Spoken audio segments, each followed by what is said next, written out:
October 14, 1943, 25,000 feet above Schweinfurt, Germany. Major Ingrid Kellner's hands trembled as she watched her entire squadron disappear beneath the guns of aircraft that weren't supposed to exist. The Americans had escort fighters with the range of bombers but the agility of interceptors. For 3 years, Luftwaffe intelligence had assured her this was impossible. Yet here, watching her wingman's Messerschmitt spiring toward Earth in flames, Kellner realized that everything the Reich had told her about American aviation was a lie. What none of them knew was that this moment marked the beginning of the most devastating aerial massacre in German history. A systematic destruction of the Luftwaffe that would see 4,950 of their finest aircraft torn from the sky by a fighter plane German engineers had declared aerodynamically impossible.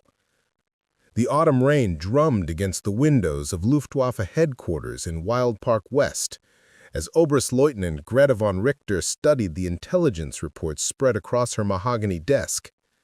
As chief analyst for Luftwaffe Technical Intelligence, she had spent the morning of September 15, 1943, reviewing captured American aircraft specifications with growing satisfaction. Every document confirmed what German aviation experts had believed for 3 years. American fighter design was fundamentally flawed. "Herr General," she said, looking up at General Major Friedrich Stumpf as he entered her office, "the latest assessments from our test pilots at Reckland confirm our previous conclusions. The Americans continue to build flying trucks, not fighters." Stumpf, commander of Luftwaffe Reich, nodded approvingly as he examined the technical drawings of the captured P-47 Thunderbolt. The aircraft's massive radial engine and thick wings seemed to mock every principle of German aerodynamic philosophy. 7 tons empty weight, he muttered, shaking his head. Our FW-190 achieves superior performance at half that mass. American engineering lacks the precision that comes from true understanding of flight. Von Richter pulled out a leather-bound folder marked Streng Geheim, top secret. Inside were detailed analysis reports from Hauptmann Elisabeth Hoffmann, one of Germany's most experienced test pilots, who had personally flown every captured American aircraft at the secret evaluation facility near Rostock. Hoffmann's conclusions are definitive, Herr General. American fighters are designed by engineers who understand mass production, but not aerial combat. The report, typed on official Reich Air Ministry letterhead, bore Hoffmann's precise signature beneath her devastating assessment. After extensive flight testing of the P-40 Warhawk, P-39 Airacobra, and P-47 Thunderbolt, I conclude that American fighter philosophy prioritizes pilot survival over combat effectiveness. Heavy armor, robust construction, and defensive armament create aircraft that can absorb damage but cannot deliver victory. German fighters are designed to kill. American fighters are designed to protect their pilots while they learn to die more slowly. This wasn't the opinion of a single pilot. The institutional contempt for American aviation ran through every level of the Luftwaffe hierarchy. From mechanics to marshals, in the prestigious fighter schools at Wernichen and Salzwedel, instructors taught that American aircraft represented the inevitable result of democratic engineering. Committees designing compromises that satisfied no one while excelling at nothing. Oberleutnant Marguerite Barkhorn, head instructor at the Advanced Fighter School in Zerbst, had incorporated anti-American technical analysis into her standard curriculum. Her students, the elite pilots destined for the Reich's defense squadrons, learned to identify American fighters by their characteristic flaws. The P-40's Allison engine loses 30% power above 15,000 feet, she would lecture, pointing to performance charts that showed the Warhawk's limitations. The P-39's mid-engine configuration makes it unstable in high-speed maneuvers.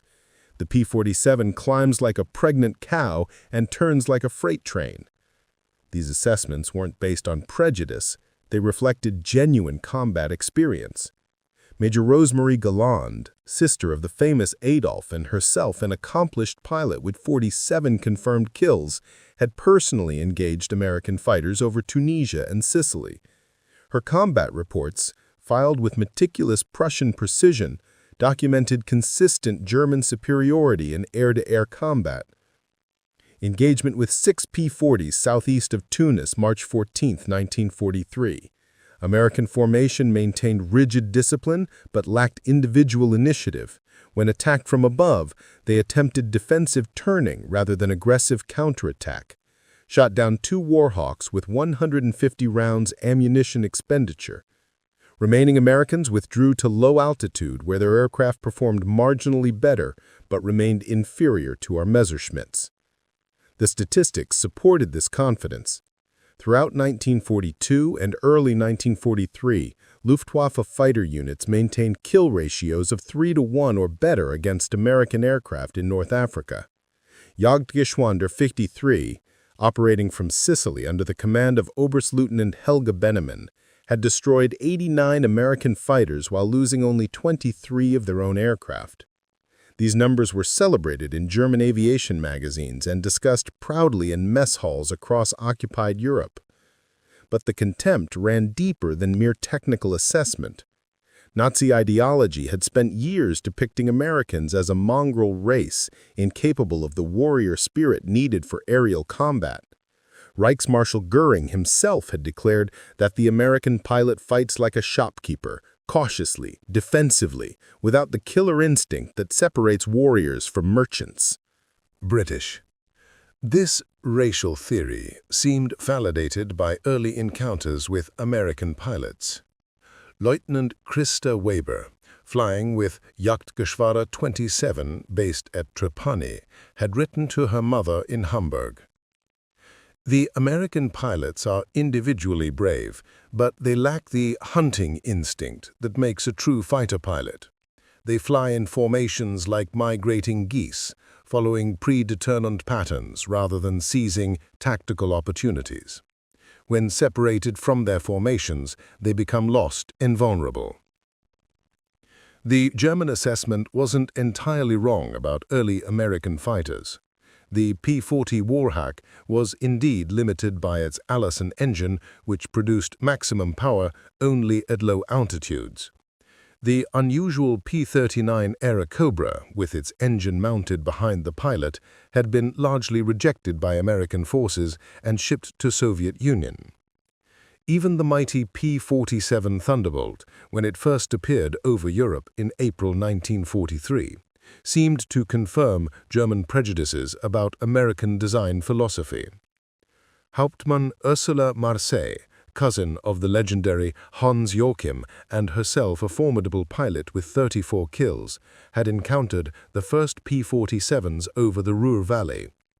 Her detailed combat analysis, distributed to all fighter units, concluded, "The new American fighter is even larger and heavier than intelligence predicted. Maximum weight approaches 8 tons with full fuel and ammunition. Climb rate is adequate but inferior to our FW-190. Turning performance is poor due to excessive wing loading. However, the aircraft displays remarkable structural strength and appears capable of absorbing significant battle damage." What Marseille couldn't know was that she had encountered early P-47Cs, still limited by lack of water injection and suffering from tactical inexperience among American pilots. The massive Thunderbolt was indeed a different kind of fighter, designed not for the short-range knife fights over Europe that German pilots had mastered, but for the extended bomber escort missions that American strategic doctrine demanded. Dr. Ingeborg Tank, lead designer at Focke-Wulf and creator of the FW-190, had personally examined captured American components at her facility in Bremen. Her technical report, classified top secret and distributed only to senior Reich officials, revealed the fundamental philosophical differences between German and American aviation. American designers prioritize redundancy over efficiency, weight over performance, survival over victory. Their fighters incorporate self-sealing fuel tanks, armored cockpits, and multiple backup systems that add hundreds of kilograms to empty weight. German philosophy emphasizes killing the enemy before he can damage your aircraft. American philosophy assumes the enemy will damage your aircraft and prepares to survive the encounter.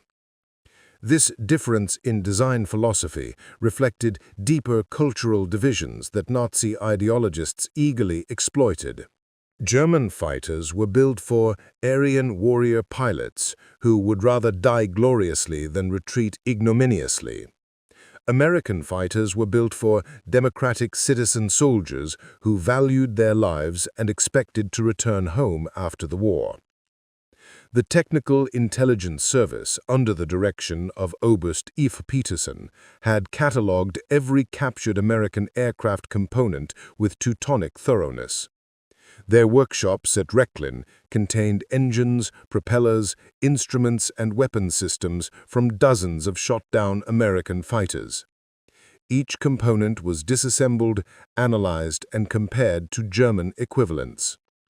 American manufacturing techniques prioritize speed of production over precision of construction.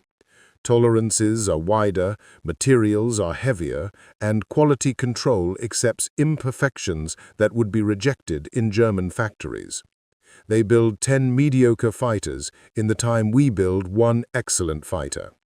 This reflects the American preference for quantity over quality, democracy over excellence. The report included detailed photographs comparing American and German engine components, where German mechanics hand-fitted each part with precision measuring tools. American factories used interchangeable parts manufactured to looser tolerances. Where German technicians individually balanced propellers and tuned engines, American production lines assembled components in minutes using standardized procedures. The American approach cannot produce the individual excellence that characterizes German aviation. Their system creates adequate pilots flying adequate aircraft in adequate numbers. Our system creates superior pilots flying superior aircraft with superior tactics. Individual excellence will always triumph over mass mediocrity. This confidence extended beyond technical assessment to tactical doctrine. The Luftwaffe had developed its fighting techniques through 4 years of continuous combat, from the Spanish Civil War through the conquest of Europe to the brutal Eastern Front. German pilots had learned to fight against Polish biplanes, French Morans, British Spitfires, and Soviet Yakovlevs. They had adapted their tactics to every enemy, evolved their techniques through thousands of engagements, and emerged victorious from every campaign. Oberstleutnant Diana Molders, sister of the legendary Heinrich and herself commander of Jagdgeschwader 51, had codified these lessons in the standard fighter tactics manual issued to all Luftwaffe pilots. The German fighter pilot is a hunter. He strikes from advantage, kills with precision, and vanishes before the enemy can respond. The American pilot is a shepherd, protecting his flock of bombers through defensive formation flying and mutual support. The hunter will always defeat the shepherd. The manual detailed specific techniques for engaging American fighters.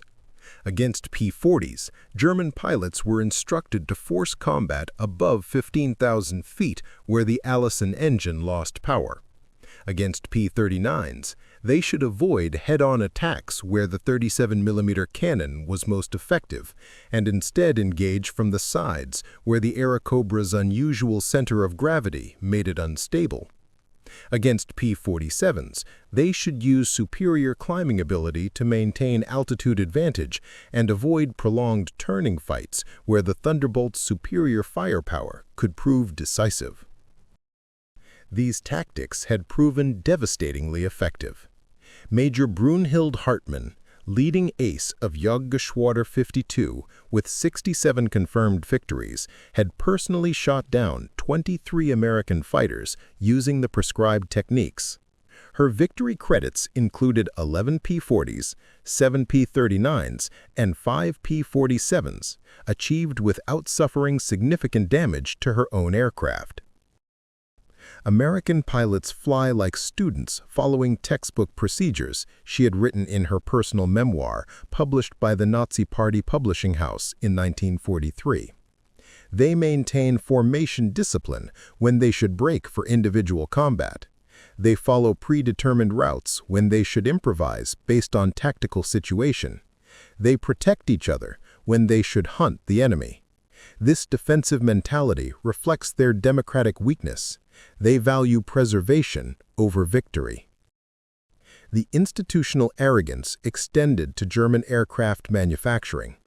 Professor Willy Messerschmitt, designer of the Bf-109, had publicly dismissed American fighter development in a speech to the German Aviation Society in Munich. American aviation remains 20 years behind German aerodynamic science, he declared to enthusiastic applause.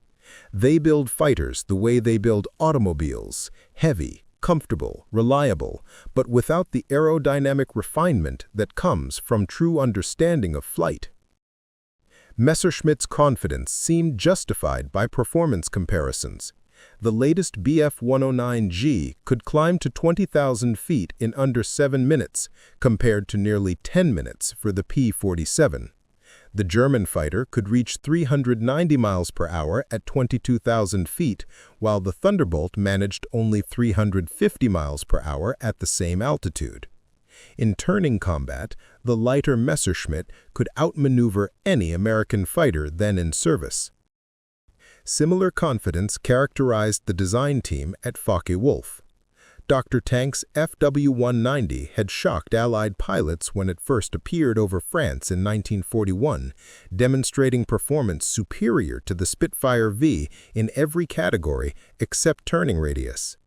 The radial-engined fighter could dive faster, climb better, and hit harder than any Allied aircraft. American fighters seemed even more primitive by comparison. FW-190 represents 20 years of German aerodynamic research, Tank had written in her technical memoir. American fighters represent 20 years of American industrial production. The difference is the difference between a precision instrument and a mass-manufactured tool. Both may accomplish their intended function, but only one does so with excellence. The racial ideology underlying these technical assessments became explicit in training materials distributed to German pilots. The standard briefing on American aviation, prepared by the propaganda ministry in collaboration with the Luftwaffe intelligence, declared, "The mongrel American race lacks the pure Aryan instinct for aerial combat that has made German pilots invincible. Americans fight defensively because they lack the aggressive spirit of true warriors.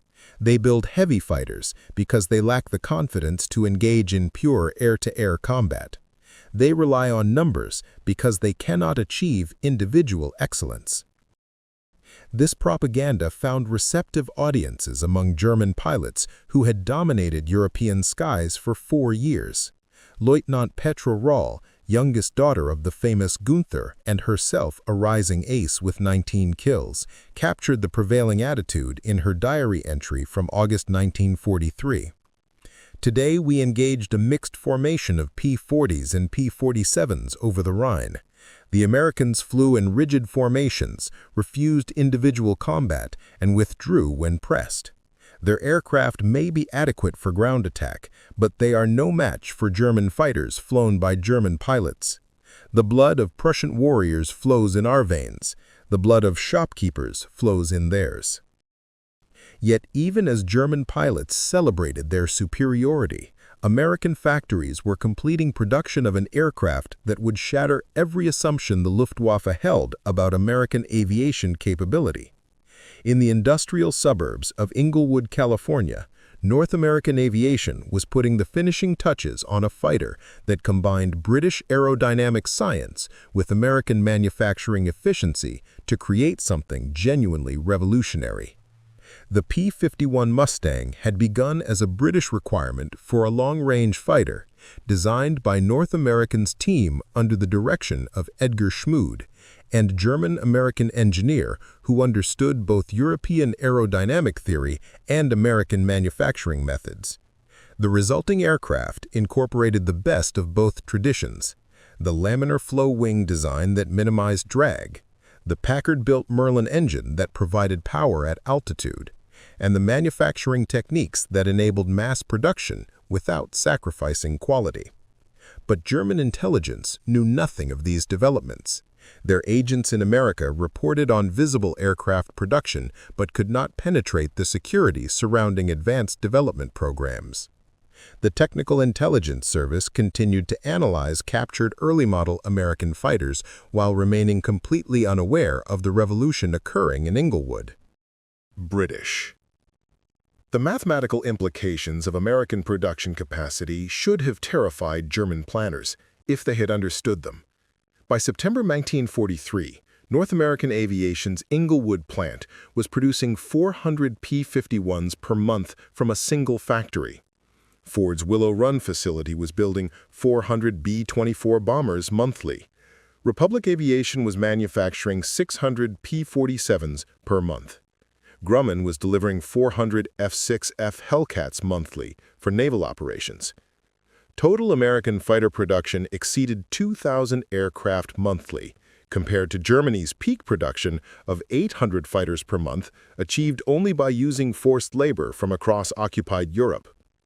American industry was not only replacing combat losses, but building reserves for future operations, while simultaneously supplying Britain, Soviet Union, and other allies. More ominously, American training programs were graduating 3,000 new pilots monthly, compared to Germany's 300 new pilots per month. The Reich was consuming its experienced pilots faster than it could replace them, while America was building an inexhaustible reserve of combat-ready aviators. But these strategic realities remained hidden behind tactical successes that continued to feed German overconfidence. The October leaves fell around Luftwaffe bases across Europe. This question would soon receive a devastating answer. The Americans were about to demonstrate that revolutionary technology, backed by overwhelming production capacity and systematic training, could destroy even the most experienced and courageous pilots in aviation history. The stage was set for a massacre that would be measured not in dozens of aircraft, but in thousands. The Luftwaffe's day fighter force, the elite formation that had dominated European skies since 1939, was about to encounter an enemy that combined all the industrial might of America with all the aerodynamic sophistication of Europe. They had scorned American fighters as inferior machines flown by inferior pilots. They were about to discover that arrogance, no matter how well-founded in past experience, was no defense against revolutionary technology backed by limitless resources and systematic planning. November 2nd, 1943. The morning mist still clung to the runways at Rechlin when Hauptmann Astrid von Brauchitschist received the telephone call that would change everything. As chief test pilot for the Luftwaffe's captured aircraft program, she had flown every enemy aircraft that had fallen into German hands. Nothing had prepared her for the intelligence report crackling through the secure line from Oberst Helga Petersen in Berlin. "Astrid, we have a problem." Petersen's voice carried an unusual tension. "Our agents in London report a new American fighter, designation P-51. Initial specifications seem impossible." Von Brauchitschist set down her coffee and reached for her notepad. "What kind of impossible, Helga?"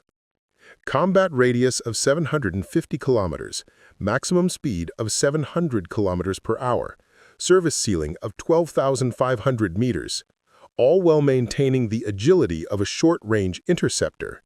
Petersen paused. "If these specifications are accurate, everything we know about aircraft design is wrong." The silence stretched across the connection as von Brauchitschist absorbed the implications. In her 3 years of evaluating enemy aircraft, she had never encountered specifications that challenged the fundamental laws of aerodynamics. Long-range fighters were heavy and slow.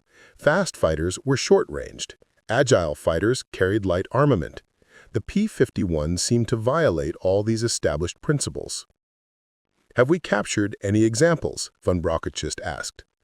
"Not yet, but radar stations report formations of unidentified fighters escorting American bombers deeper into Reich territory than ever before. Yesterday, unknown fighters were detected over Münster, 450 kilometers from the nearest Allied base." The phone call ended with orders to prepare for immediate evaluation if any P-51s were shot down. But even as von Brockhachist walked to her laboratory, she couldn't shake the feeling that they were already too late. If American industry had solved the fundamental compromises of fighter design, the war in the air had already shifted decisively. 3 days later, Major Gisela Hartmann was leading Jagdgeschwader 52 on an interception mission when she encountered the future of American aviation. Flying at 8,500 meters above Osnabrück, her formation of 12 Messerschmitt Bf-109Gs was vectored toward a formation of B-17 Flying Fortresses approaching from the west. "Bandits, 2 o'clock high," called Lieutenant Ingrid Barkhorn over the radio. "Looks like the usual Thunderbolt escort." But as the German fighters climbed to engage, Hartmann realized these weren't the familiar P-47s. The escort fighters were smaller, sleeker, with a distinctive ventral radiator that caught the morning sunlight. More disturbing still, they were maintaining formation at an altitude where American fighters had never been seen before. "All aircraft, this is Hartmann," she radioed. "Unknown fighter type escorting the bombers. Proceed with standard tactics. Climb to advantage and engage from above." The first attack pass shattered German confidence in American aviation forever. As Hartmann's Messerschmitts dove on the bomber formation, expecting the escorts to turn defensively as P-47s always did, the unknown fighters instead climbed to meet them. Not only climbed, but outclimbed the German fighters while maintaining perfect formation discipline. "Impossible," breathed Oberfub Christa Rudorfer as a silver fighter flashed past her canopy, its Packard Merlin engine howling at full power. "American fighters don't climb like that."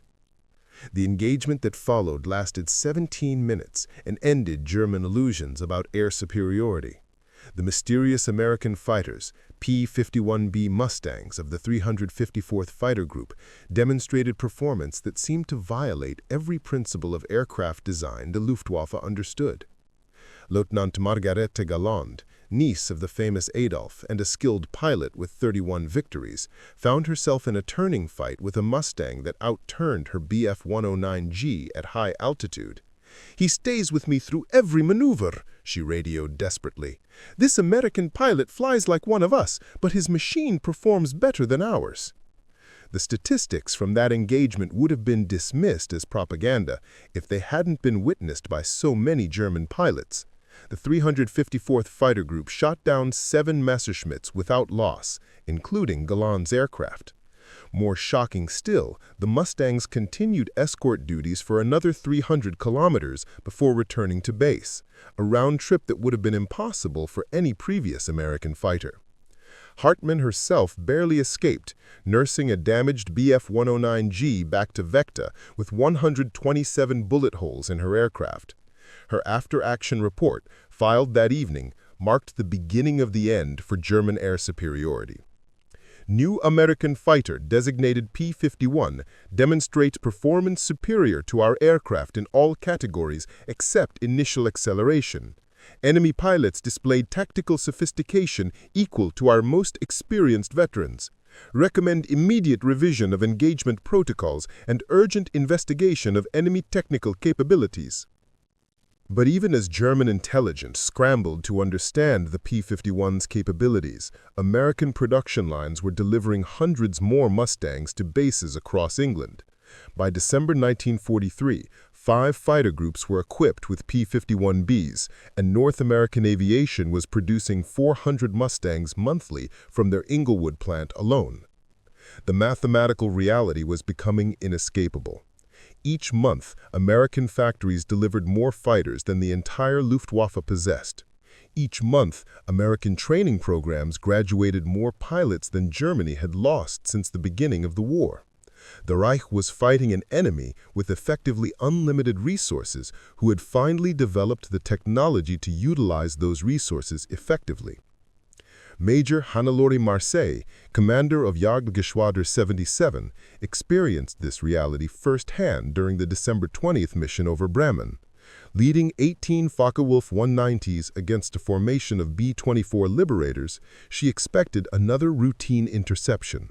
American bombers were still vulnerable, and German fighters still possessed superior individual performance, or so she believed. "Mustangs coming down from the sun," called Hauptmann Irmgard Mulders as silver shapes dove from 10,000 meters. "Full squadron strength, at least 20 aircraft." The ensuing battle demonstrated American tactical evolution as dramatically as it showcased Mustang performance. Instead of the rigid formations German pilots had learned to expect from American fighters, the Mustangs split into flexible fighting pairs that engaged the Focke-Wulfs with aggressive tactics reminiscent of German methods. "They're fighting like us," Marseille radioed in amazement as a Mustang rolled inverted and pulled through a vertical climb that would have stalled any previous American fighter. "But their aircraft perform better than ours at this altitude." The battle statistics told the story. 11 German fighters shot down, including Marseille's own aircraft, compared to 3 Mustangs destroyed. More devastating than the immediate losses was the psychological impact. German pilots who had dominated European skies for 4 years suddenly found themselves outfought by enemies they had dismissed as inferior. Lieutenant Petra Steinhoff, rescued from the North Sea after bailing out of her burning FW-190O, captured the new reality in her debriefing. "The American pilot who shot me down was good as any German pilot I've flown with. His aircraft was simply better than mine. We can no longer count on technical superiority to compensate for their numerical advantage." Dr. Ingeborg Tank received the first captured P-51 components in January 1944, shipped to her Focke-Wulf facility from a Mustang shot down over Hanover. Her technical analysis, completed after 3 weeks of intensive study, confirmed German fears about American technological advancement. The P-51 represents a revolutionary synthesis of British aerodynamic science and American manufacturing capability. The laminar flow wing achieves drag coefficients we believe theoretical. The Packard Merlin engine produces reliable power at altitudes where German engines lose efficiency. The overall design demonstrates sophisticated understanding of high-altitude, long-range fighter requirements. Tank's analysis included detailed photographs of Mustang components that revealed American manufacturing advances. Where German production relied on hand-fitted precision parts, the P-51 used interchangeable components manufactured to tolerances that achieved mass production without sacrificing quality. The American approach enabled production rates impossible with traditional German methods. Most disturbing, Tank concluded, is the systematic nature of American development. This aircraft was not created by accident or inspiration, but through methodical research and development that suggest American aviation science has equaled or exceeded our own. The strategic implications became clear as Mustang operations expanded throughout early 1944. P-51s began escorting bombers to targets throughout Germany, including Berlin itself. German day fighters, forced to intercept heavily escorted formations, suffered mounting losses against American fighters that could outperform them individually while vastly outnumbering them operationally. Oberst Eva Peterson's intelligence service documented the expanding catastrophe with Teutonic thoroughness. Her weekly reports to the Air Ministry chronicled mounting German losses. 89 fighters destroyed in January, 156 in February, 223 in March. More critically, experienced pilots were being killed faster than training schools could replace them. "We are losing the war in the air," Peterson wrote in her April 15th assessment, "not through lack of courage or skill, but through simple mathematics. American production exceeds our capacity to destroy their aircraft. American training programs exceed our capacity to replace lost pilots. The P-51 has tilted these equations decisively against us. The human cost became personal for Major Brunhild Hartmann when her younger sister Ursula was shot down by Mustangs over Magdeburg on March 8, 1944. Ursula, a promising pilot with 23 victories, had been leading a formation of new pilots when they encountered P-51s of the 357th Fighter Group. 8 German fighters were destroyed in the engagement, including 5 flown by pilots with fewer than 50 hours combat experience. "They're sending children against veterans," Hartmann wrote in her diary that night. "Our training schools can no longer produce pilots fast enough to replace our losses." Meanwhile, the Americans arrive with hundreds of hours training and aircraft superior to our own. We are fighting the future with the past. The psychological transformation of German pilots accelerated through spring 1944. Veterans who had shot down dozens of enemy aircraft found themselves struggling to survive against American fighters that combined superior performance with increasing tactical sophistication. The hunter-prey relationship that had defined German air superiority since 1939 reversed itself with stunning rapidity. Hauptmann Isdo Marseille, sister to the legendary Hans Joachim, experienced this reversal during a mission over Frankfurt on April 24, 1944. Leading 6 Messerschmitt Bf-109Gs against a formation of B-17s, she watched helplessly as 16 P-51s destroyed her entire formation in less than 10 minutes. "We never had a chance," she reported during debriefing at the field hospital where doctors treated her burns. "The Mustangs climbed above us, dove through us, and climbed away before we could respond. Their pilots flew with confidence that comes from flying superior aircraft. We flew with desperation that comes from fighting inevitable defeat." By May 1944, German fighter production had collapsed to 800 aircraft monthly, while American factories delivered 2,100 fighters to European bases alone. The mathematical impossibility of the situation became clear to even the most optimistic German commanders. They were fighting an enemy who could replace losses faster than Germany could inflict them. The final psychological blow came during the Normandy invasion. As Allied forces stormed the beaches on June 6, over 5,000 Allied aircraft provided air cover, including 1,200 P-51 Mustangs. The Luftwaffe managed only 26 sorties over the invasion beaches, losing 24 aircraft to overwhelming Allied air superiority. Major Astrid von Brauchitsch, watching from her test facility at Rechlin, understood that German aviation had suffered a defeat more complete than anything in military history. "We trained the best pilots in the world. We built excellent aircraft with precision engineering. We developed superior tactics through 4 years of continuous combat. None of it mattered against an enemy with unlimited resources and revolutionary technology." The statistics for 1944 told the story of systematic destruction. 4,950 German fighter aircraft shot down by P-51s alone, compared to 586 Mustangs lost to all causes. The kill ratio that had favored German pilots since 1939 reversed catastrophically. American pilots in P-51s achieved better than 8-to-1 kill ratios against the Luftwaffe. Individual German aces who had dominated European skies found themselves overwhelmed by American pilots flying superior aircraft.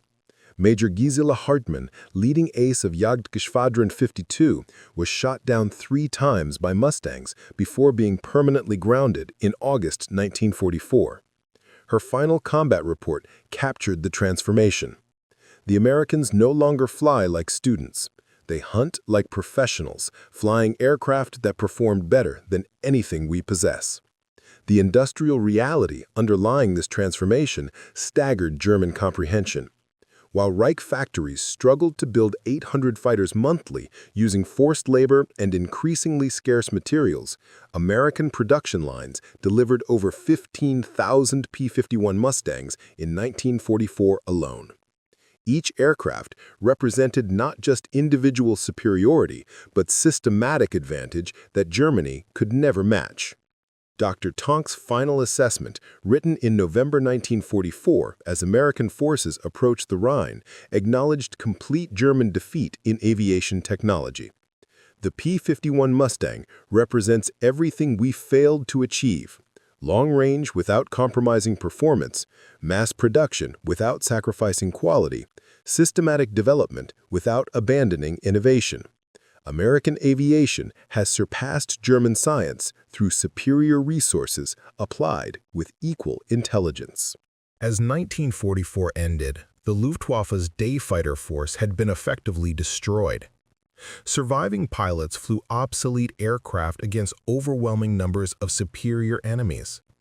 The institutional arrogance that had characterized German aviation since 1940 had been replaced by desperate recognition of technological and numerical inferiority. The P-51 Mustang had accomplished something unprecedented in military history: the systematic destruction of an entire air force through combination of superior technology and overwhelming production capacity. German pilots who had scorned American fighters as inferior machines flown by inferior pilots discovered that revolutionary engineering backed by limitless resources could destroy even the most experienced and courageous aviators. In the end, 4,950 German aircraft fell to Mustang guns, a number that represented not just tactical defeat, but the complete transformation of aerial warfare. The Americans had proven that democratic industrial society could out-engineer, outproduce, and ultimately outfight the most technically advanced military force in history. The hunters had become the hunted. The teachers had become the students, and the master race had learned that mastery belonged not to ideology or blood, but to those who combined superior technology with unlimited determination and inexhaustible resources. The age of German air superiority was over. The age of American technological dominance had begun.